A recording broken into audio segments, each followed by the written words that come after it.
Kyrie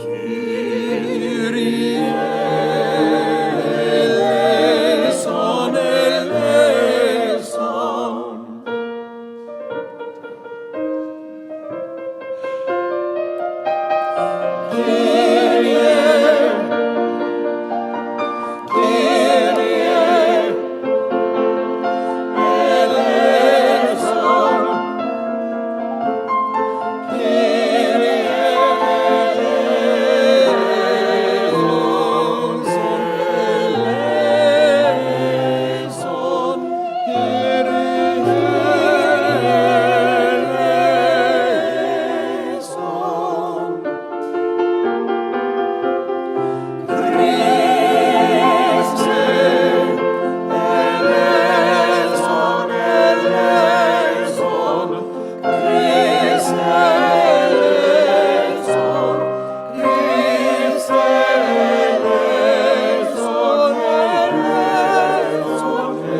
Good morning.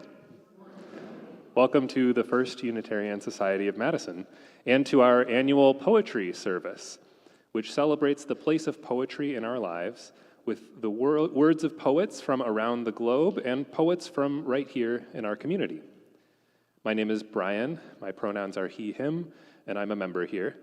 I'm joined today by the Reverend Kelly Crocker, Linda Warren, Drew Collins, Stephen Gregorius, and Daniel Carnes, as well as all those who are volunteering today as greeters, ushers, hospitality providers, lay ministers, sound tech, and our FUS poets, Hannah Pinkerton, Justin Woodward, Robin Chapman, and Jeff Glover.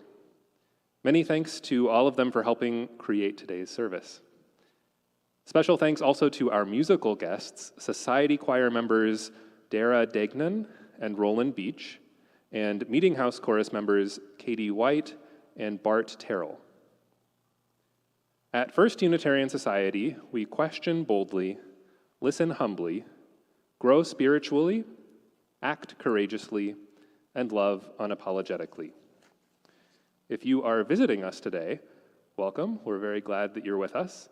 If you would like more information about First Unitarian Society, please stop by the welcome table located in the Commons that's out these doors to the left. We hope that you'll be able to stay and join us for coffee hour, which is immediately after the service, also in the Commons. For those of you joining us virtually today, welcome to you as well. We're very glad that you're joining us, and we hope that you will take a moment to watch the announcement slides shown immediately after the service to learn more about upcoming programs and activities. For families with young children, the formal classes of our Children's Religious Exploration are in recess for the summer. However, we continue to offer our Message for All Ages during the service. There is childcare available for very young children. School-age children have the option of supervised play on our playground, along with opportunities for crafts and other activities. And of course, all ages are always welcome here in the auditorium throughout the service. Speaking of our Children's Religious Exploration program, we need a few more teachers. So 2 of our previously scheduled teachers have had to withdraw from teaching this year, and we're hoping to fill those spots very quickly so that our teams can start the year fully staffed. I think it just starts in a week or 2. So we are looking for 1 person to teach our pre-K kids and 1 to teach our 7th grade Compass Points class. Those are both on Sunday at 9 a.m. So if you're interested, I think teaching is one of the most fun things I do. So please see Leslie Ross. She'll be here out in the Commons. She's the director of Lifespan Religious Exploration, and talk to her after the service.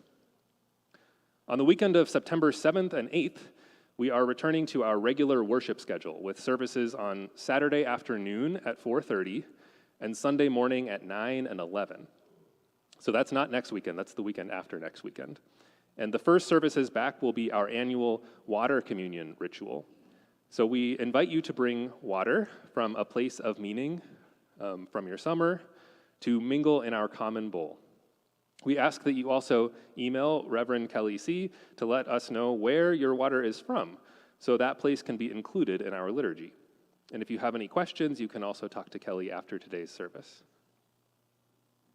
And now I invite you to join me in a moment of silence, to center ourselves and bring ourselves fully into this time as we join together once again in community.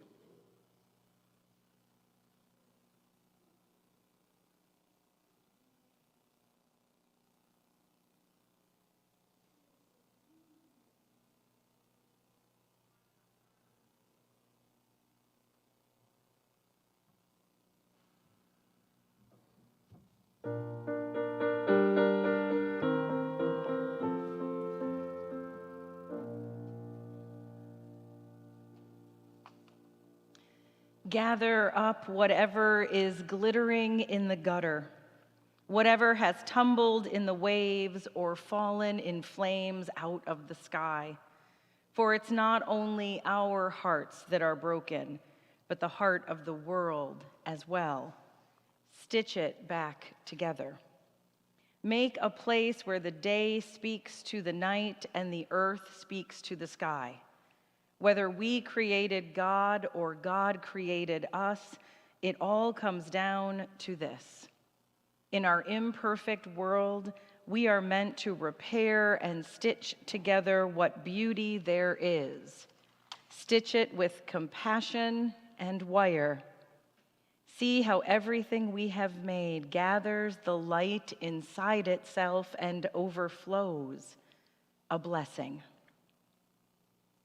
And we invite you now to rise in all the ways we do and join us in the words of affirmation as we light our chalice. The chalice lit amongst us is a beacon of hope in a world of crisis, a beacon of possibility made manifest in community, a beacon of warmth through our interconnections, a beacon of light illuminating our shared wisdom, a beacon of connection by our being together. And if you will take a moment now to turn and greet those around you.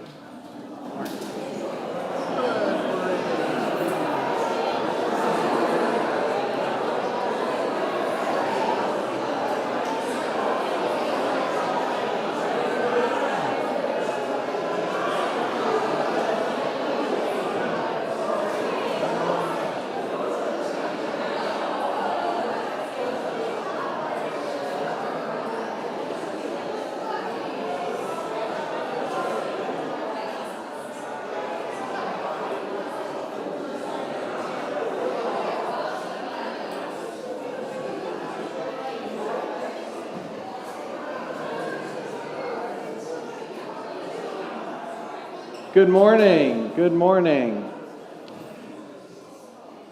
So our opening hymn today, number 38, Morning Has Broken, is not by Cat Stevens. Yes.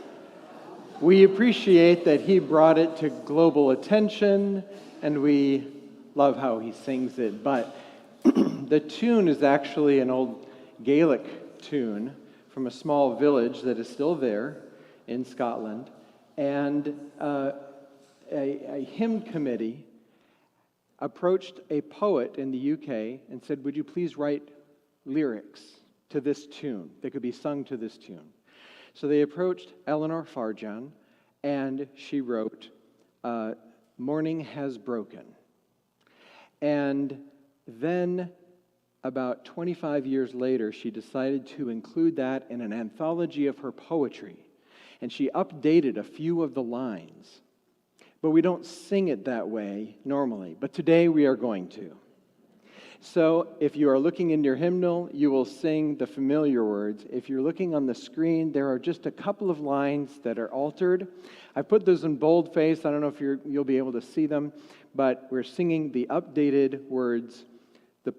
We can assume the poet's preferred version of Morning Has Broken here on Poetry Sunday. To the Cat Stevens accompaniment. Thank you, Linda. Thank you, Cat Warren.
Please be seated. So in honor of our poetry service, we like to say that we believe that all of us are poets. All of us can do this in one way or another. So in our time together, we are going to write a poem. And our theme today, the theme that we sent out and sent to all of our poets, is unity in diversity. So we're hoping that you all will help us do this by throwing out a word, a phrase, a line for a poem. Anybody want to start us off? Read his shirt. Colorful. Yeah. Perspectives. Cleo. Say that again.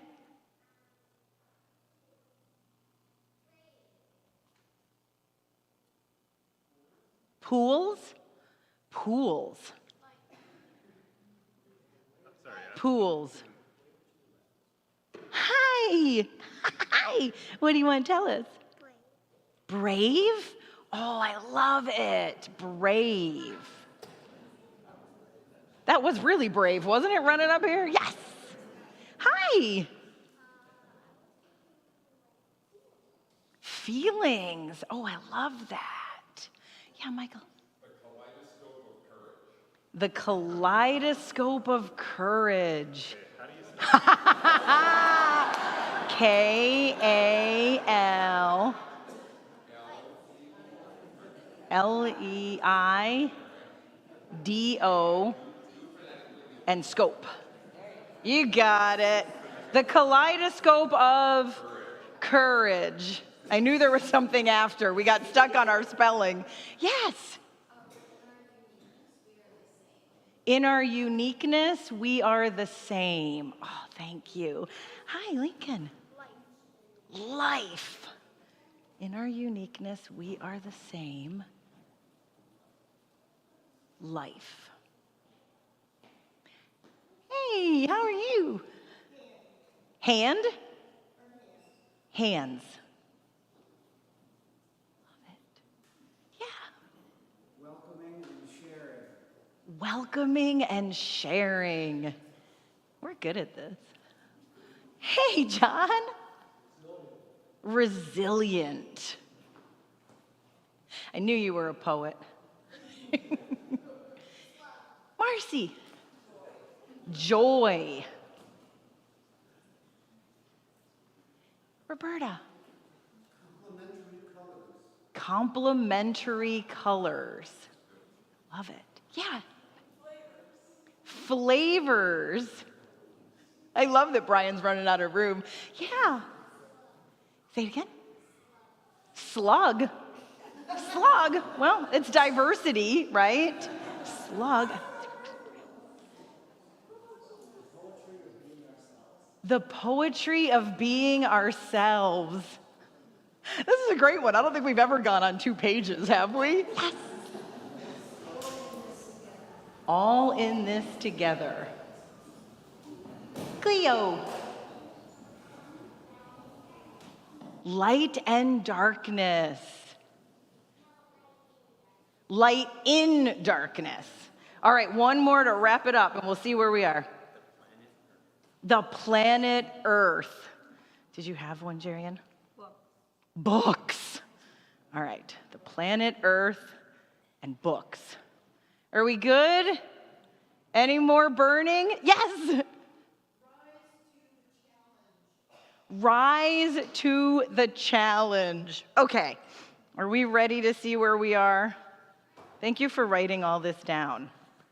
That's brave in its own, right? This can be the Oh. line in the poem as well. Okay, here's a line for the poem. If you are missing your phone, ask at the kitchen. It was found in the parking lot. I kind of feel like that's a poem. What do you think, right? That William Carlos Williams. Okay, so seriously though, if you're missing your phone, it's in the kitchen. That's not a poem, Charlie. I think it's a poem. Colorful perspectives, pools, brave, feelings, the kaleidoscope of courage. In our uniqueness, we are the same. Life, hands, welcoming and sharing, resilient joy. Complementary colors, flavors, slug. The poetry of being ourselves, all in this together. Light in darkness, the planet Earth, books. Rise to the challenge. You guys! Oh, I love it. Thank you so much for writing a poem with us today. And now, as we sing our next hymn, any kiddos who want to go have some fun with crafts in the playground, you're invited to go do that. The hymn we're going to sing next is number 66 in our hymnal, When the Summer Sun is Shining, by the Reverend Sidney Henry Knight. Let's rise in body and/or in spirit.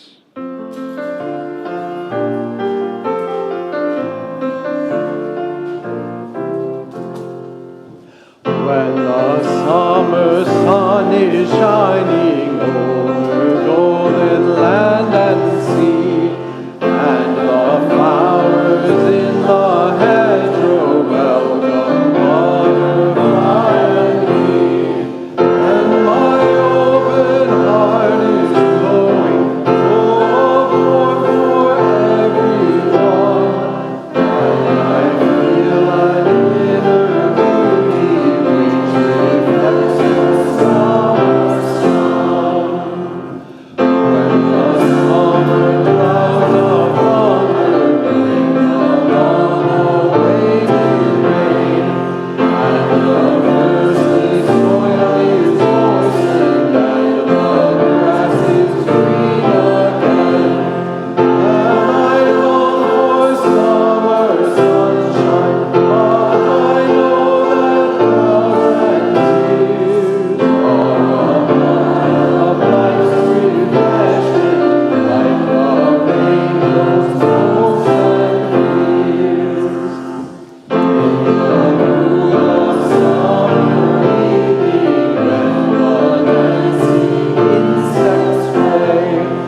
planted here as we are. See how we want to bow and sway with the motion of earth in sky. Feel how desire vibrates within us as our branches fan out. Promise entanglements rarely touch. Hear our sweet rustlings. If only we could know how twisted up our roots are, we might make vast shelter together, cooler places, verdant spaces, more sustaining air. But we are strange trees, reluctant in this forest. We oak and ash, we pine, the same, not different. All of us reach toward star and cloud. All of us want our share of light, just enough rainfall. Let us rest for a moment together in reverent quiet.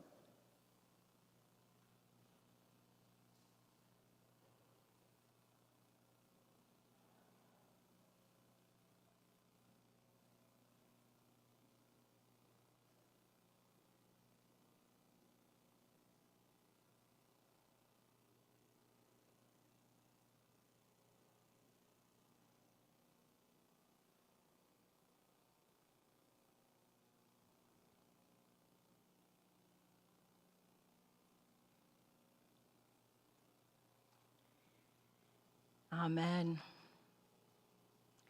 The invitation of poetry, according to Muriel Rukeyser, is to bring your whole life to this moment. This moment is real. This moment is what we have. Each summer, we hold a service dedicated to the power of poetry. Words from the poets here in our own community and others we find in books. Thank you to Roz Woodward for finding them all with me.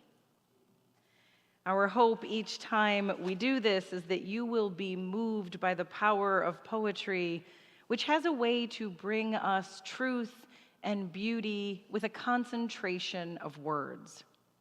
Maybe you will be inspired by the words of your fellow members to explore poetry, to sit with poems, to allow them to be your companions, your teachers, your loves. Perhaps you will be inspired to write some of your own. In a world of speed and efficiency, poetry demands a certain consideration, a slowing down, an ask for connection. It offers belonging. And so we invite you to step into the presence of these poets. Open yourselves to their words, their experiences, their losses, and their deep, abiding wonder and joy. May we bring our whole lives, our whole beings, to this moment together.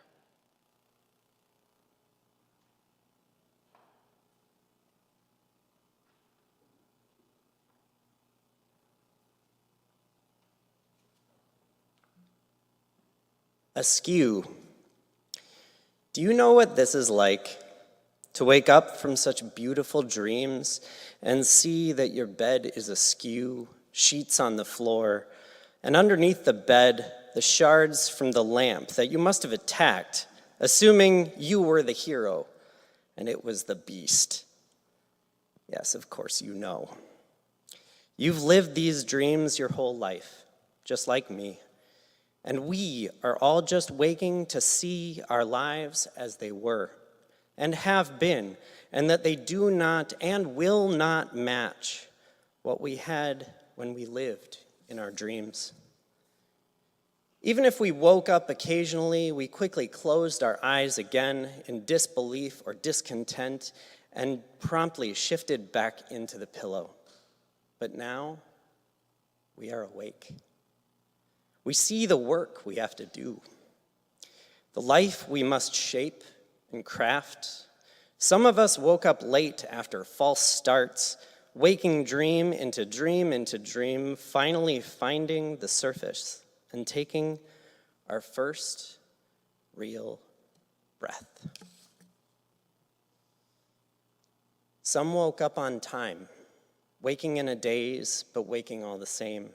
Some have been waiting patiently while everyone's napping, tiptoeing through the snoring souls for fear of breaking the peaceful rest or ending the spell, or maybe they just liked the quiet and knew how precious it was. In any case, we are here at the end of our dreams, bed askew, glass on the floor, and the beginning of our waking lives. And though we may dream again, we will know them as dreams and treasure them all the more.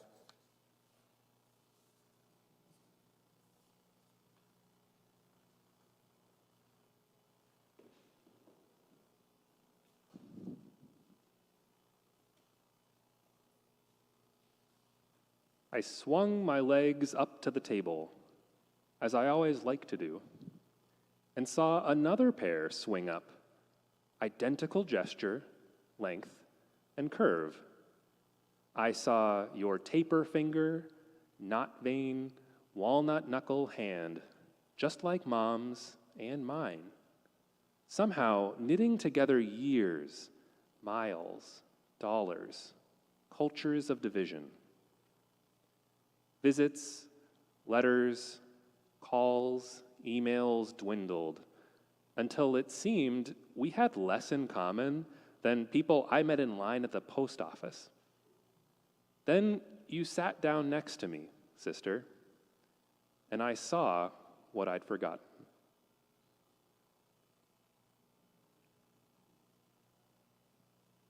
Farmer's Market from Hannah Pinkerton. Near huge Walla Walla onions and small potatoes sat a pile of green squash next to a pile of yellow squash. Between them was a green squash with odd-shaped blotches of yellow. I bought that squash. It spoke to me. It had cross-pollinated. It was a crossing of different skin color, different species, different boundaries, different neighborhoods.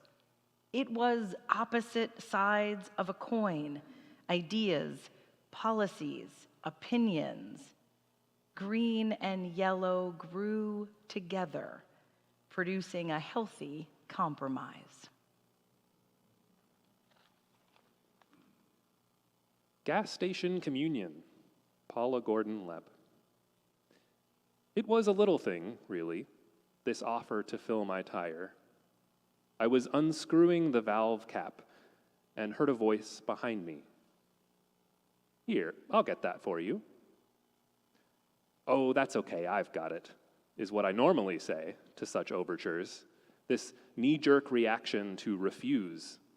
I am the one who offers to help. I am the one who serves. Perhaps it was the eager spirit in his face, or his brown eyes full of hopeful connection, that caused me to say, okay.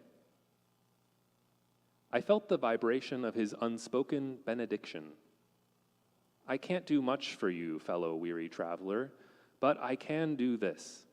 Lay down your burden, and I will carry it for a bit. And I couldn't help but wonder how many times I have denied someone the blessing of serving because I have been too stubborn to accept their gift. As I was standing there in the sun-drenched gas station parking lot, the hiss and tick of the air pump sounded very much like a psalm. I watched his hands filling more than just my tire with air, while goodness and grace swirled around us.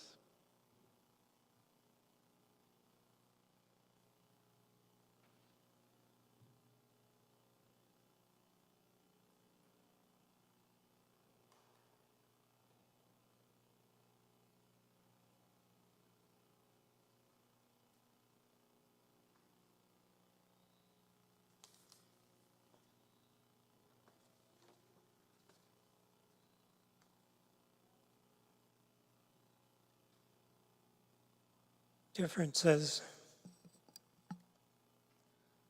Our differences must not divide. this is what we must decide.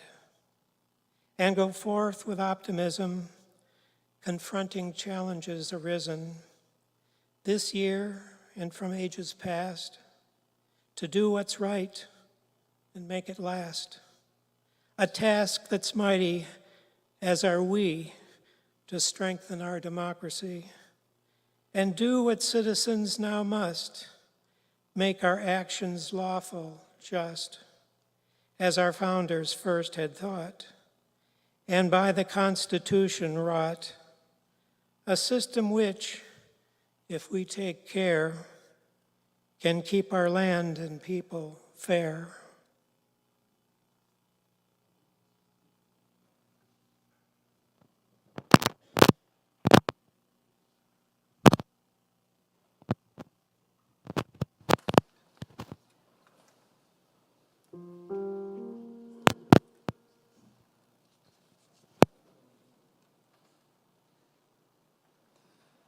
Gloria in excelsis Deo.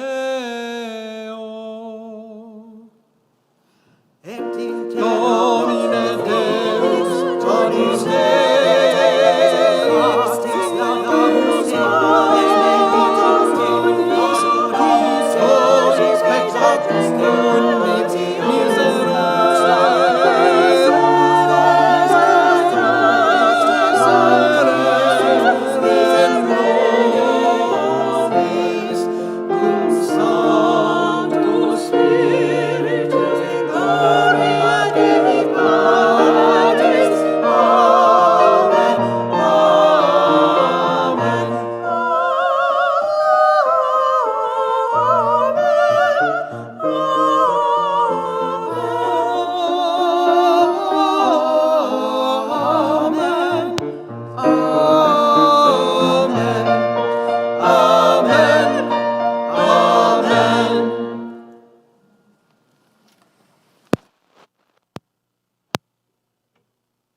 Thank you.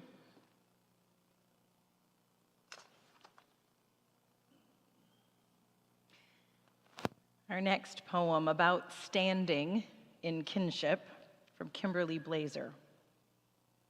We all have the same little bones in our foot, 26, with funny names like navicular.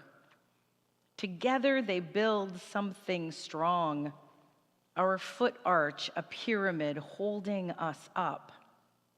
The bones don't get casts when they break. We tape them, one to its neighbor for support. Other things like sorrow work that way too. Find healing in the leaning, the closeness. Our feet have 1/4 of all the bones in our body. Maybe we should give more honor to feet and to all those tiny but blessed cogs in the world, communities, the forgotten architecture of friendship.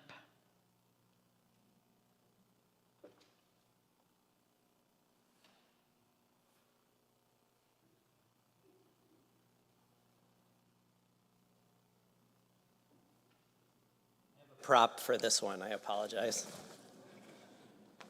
I hear that's supposedly cheap, but here it is. This is the jacket that I'm about to tell you about. This is called Jack's Garden Center.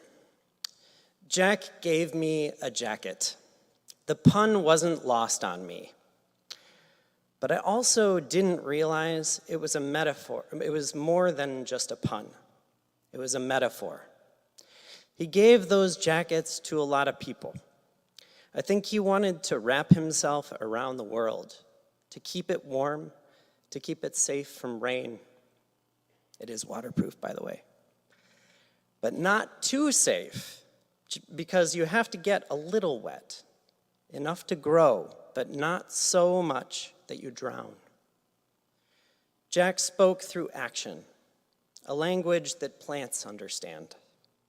When you shook his hand, he spoke of love and gratitude. It felt like being hired on the spot, despite how you did on the interview. despite not knowing the job you were being hired for. He had a lot of unofficial employees like me. This I know. Many didn't need to get jackets to figure it out. Some just got a handshake or a hug, and they knew. Until I walked around in that jacket and was asked about Jack's Garden Center, more times than I can count, I didn't really know that it was so much more than a place to buy plants. It was the center of Jack's garden. More than a pun, more than a metaphor, I think it was real for him. His garden was the world. His crop was his people.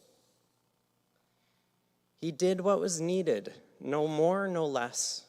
He said what was needed, no more, no less, to help little buds become the blooms he saw inside them.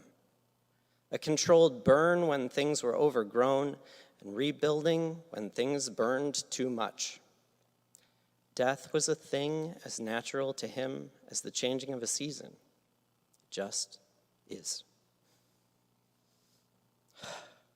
When Jack gave me that jacket, I thought he was welcoming me to the family, and he was. Because that's simple and true, and that's Jack's way. What I didn't yet understand is that in Jack's heart, the family was much bigger than the woman I married or the people she came from. The family was the garden was the world. The center was just how he touched it, and no one can deny that he did.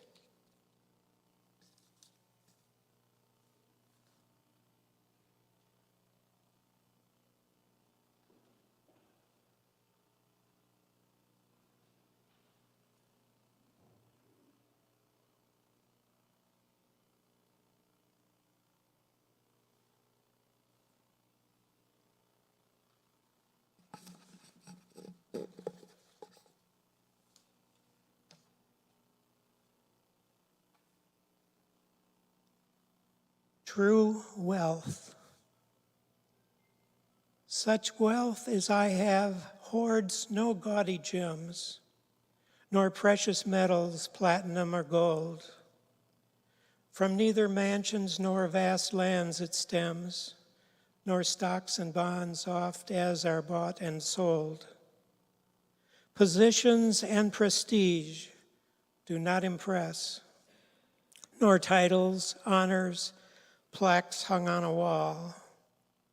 The trappings one equates with great success that once raised up may tarnish soon and fall.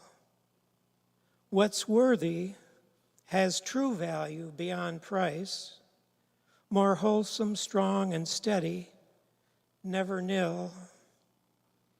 In some are fundamental, my first choice, far more substantial, not some foolish frill. Prove finer, sounder, better, my true wealth. Fond friendship, love, peace, learning, and good health.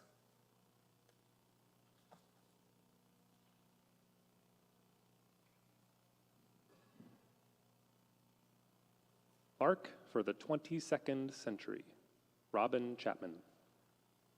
We'll ask them to line up 2 by 2, our contradictions, opposites, contrary categories, all that we've fought over for the centuries. What else to do but bequeath our own polarities? Either shyly takes oar's hand. Hard-headed finds soft-hearted. Right lines up with wrong. East with west. North with south. Rich takes poor. Mind admits body. Decimation asks for birth. We'll close the hatch and lock it.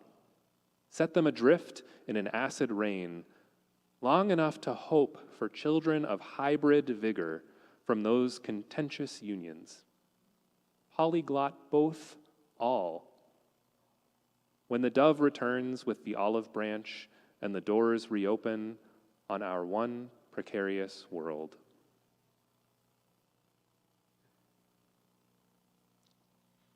And Gate A4 from Naomi Shihab Nye. Wandering around the Albuquerque airport terminal, after learning my flight had been delayed 4 hours, I heard an announcement. If anyone in the vicinity of Gate A4 understands any Arabic, please come to the gate immediately. Well, one pauses these days. Gate A4 was my own gate. I went there.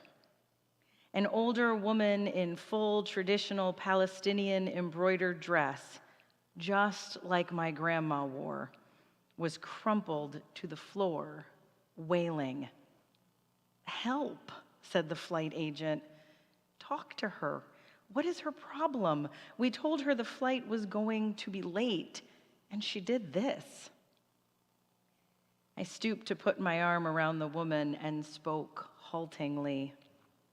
The minute she heard any words she knew, however poorly used, she stopped crying.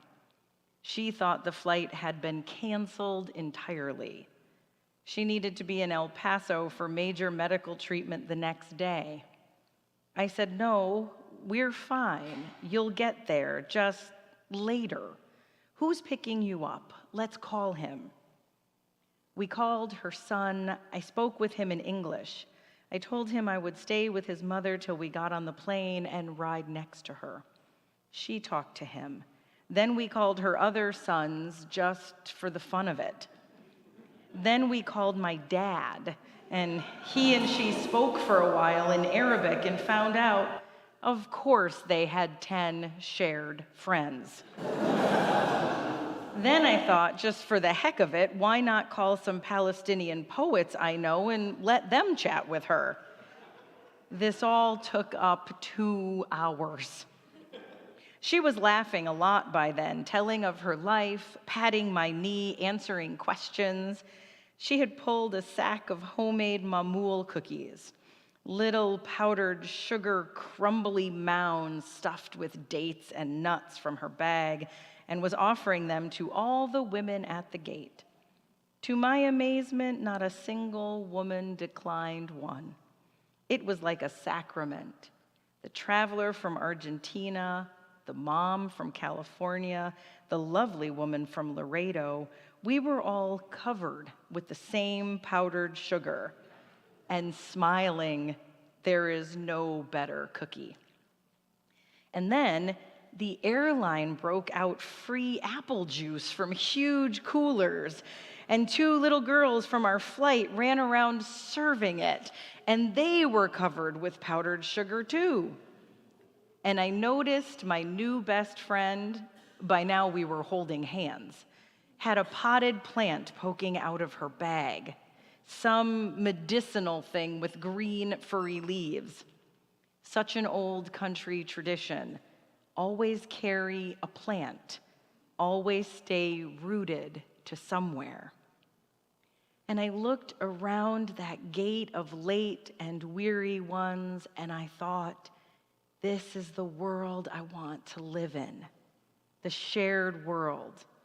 Not a single person in that gate, once the crying of confusion stopped, seemed apprehensive about any other person. They took the cookies. I wanted to hug all those other women too. This can still happen anywhere. Not everything is lost.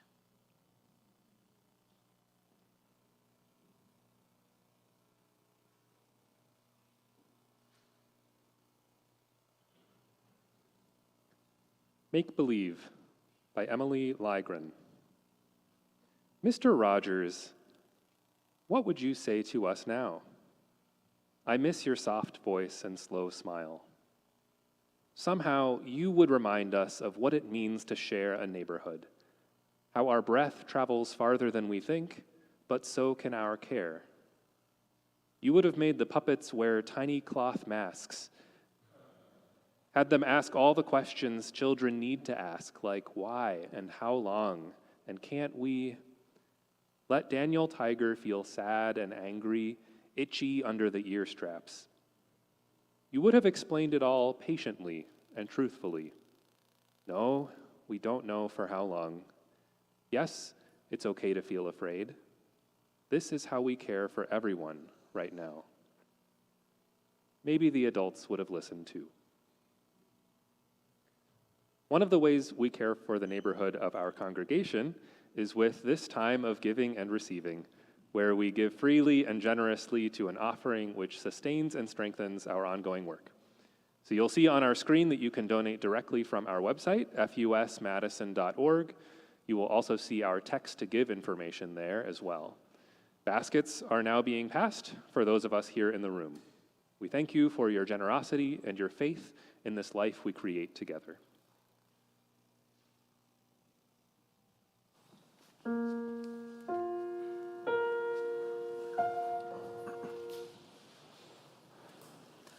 Sanctus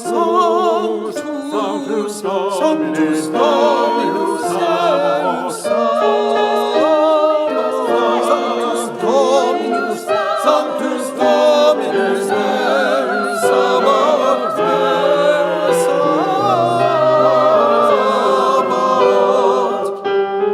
Lenis ut celi et terra Lenis ut celi et terra Gloria tua, gloria tua, gloria tua. Hosanna in excelsis. Hosanna in excelsis. Hosanna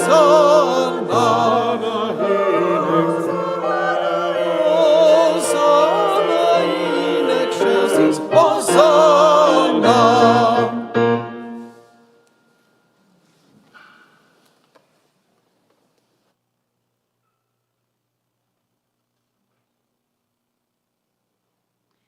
We gather each week bringing with us the losses and the celebrations of our days. We share them with one another in a spirit of acceptance and support.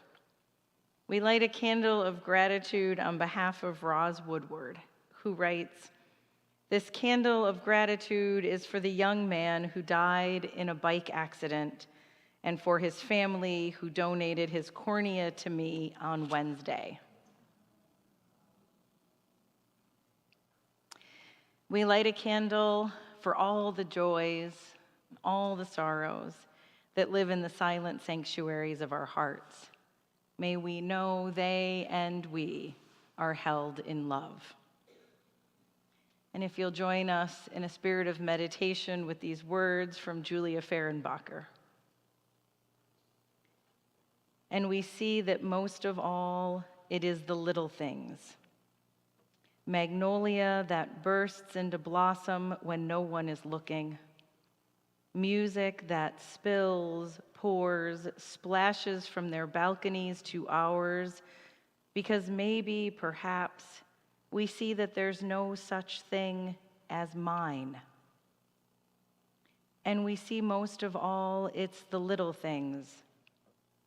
Poetry sipped slowly, home-cooked meals around kitchen tables, because for today, we are all here.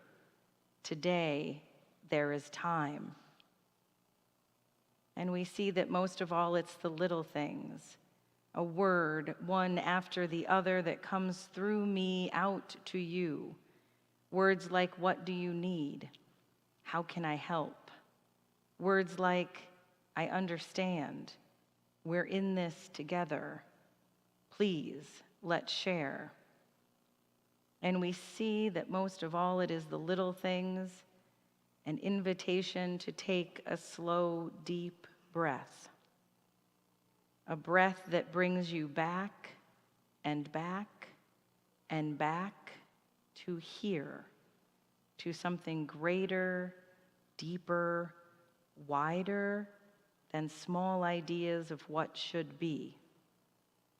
An invitation to remember that still, and especially now, together is the answer.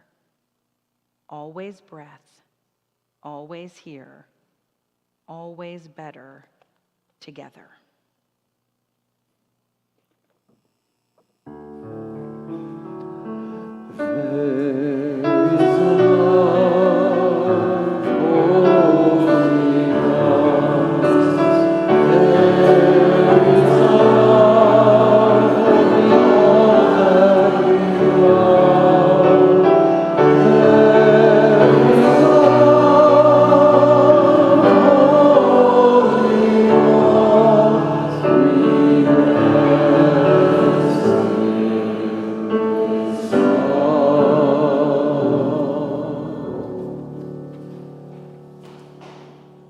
Now I invite you to rise in body and/or in spirit so we can sing together our closing hymn, number 326, Let All the Beauty We Have Known.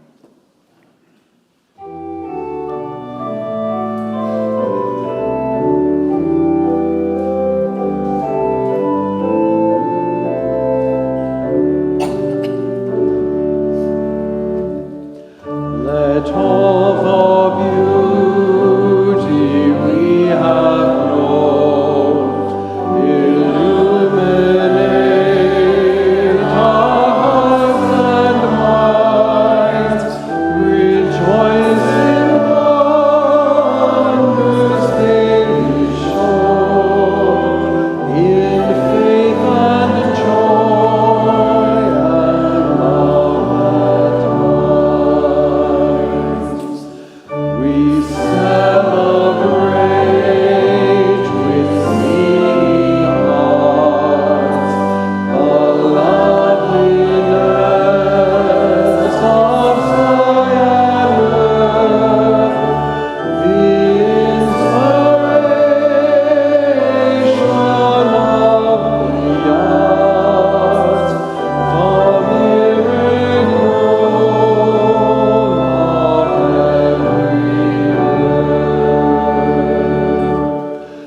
life's music and its poetry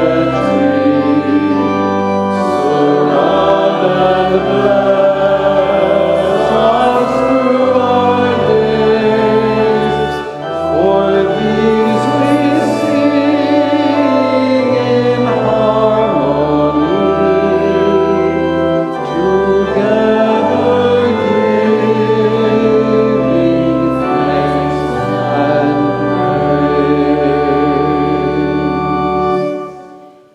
You are still the child who gently places fallen baby birds back in their nests.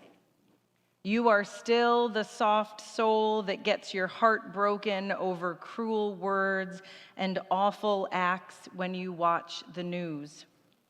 You are still the gentle heart who once tried to heal a flower by attempting to stick its petals back on when feet trampled it. This is why you are important. This is why you will always be needed. Kindness is the greatest endangered thing. And here you are, existing, your heart so full of it. Blessed be, go in peace, and please be seated for the postlude.